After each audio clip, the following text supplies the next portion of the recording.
Capítulo 2.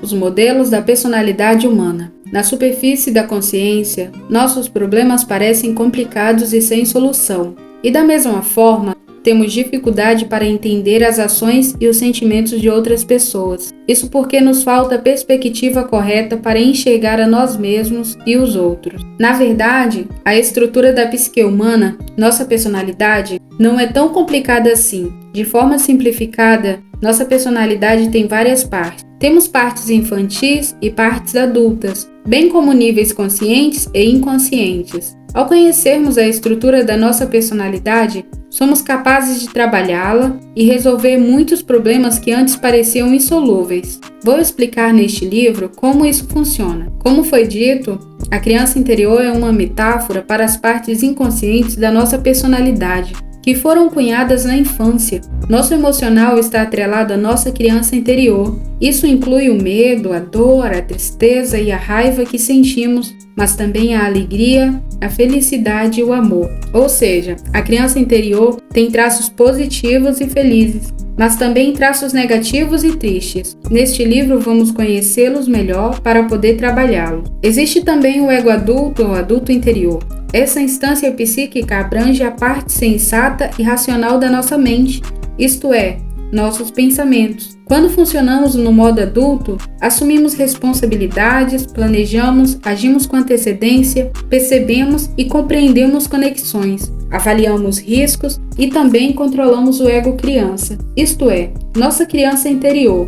O ego adulto age de forma consciente e proposital. Sigmund Freud foi o primeiro a dividir a personalidade humana em instâncias diferentes. O que na psicologia moderna é chamado de criança interior ou ego criança, ele chamou de id. O ego adulto ele chamou simplesmente de ego. Freud descreveu ainda o chamado superego, que seria uma espécie de instância moral dentro de nós, que a psicologia moderna chama de ego pai, ou crítico interior. Quando agimos no modo pai, nos dirigimos a nós mesmos no seguinte tom: deixa de ser burro, você não passa de um inútil, não faz nada direito, nunca vai conseguir fazer isso. Algumas abordagens terapêuticas mais recentes, tais como a terapia do esquema, dividem essas três instâncias principais, ego criança, ego adulto e ego pai, em outras menores. Temos, por exemplo, a criança interior ferida, a alegre e a zangada, e temos pais interiores castigadores ou benevolentes. O renomado psicólogo alemão Schulz von Thun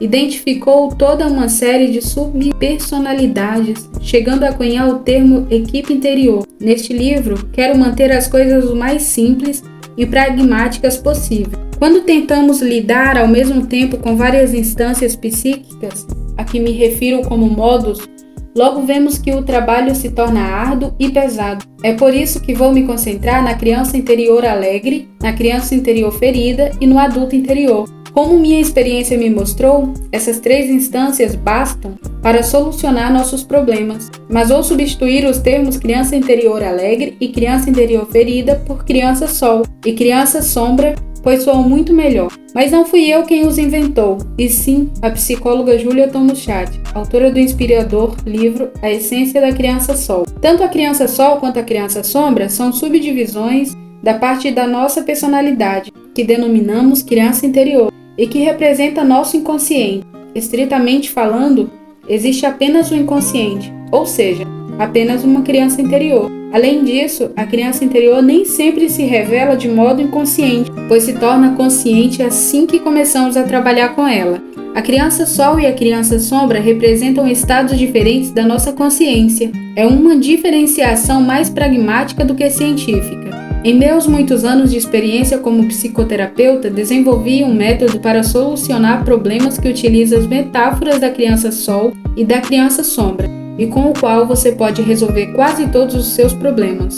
Digo quase todos, pois não vale para problemas que estão fora do seu controle, o que inclui reviravoltas do destino como doenças, a morte de um ente querido, guerra, catástrofes naturais, crimes violentos e abuso sexual. Vale lembrar que a capacidade de lidar com tais reviravoltas vai variar de acordo com a personalidade de cada um. Pessoas que já se encontravam em conflito com a criança sombra antes de uma tragédia terão mais dificuldade em superá-la do que aquelas mais propensas ao modo criança sol.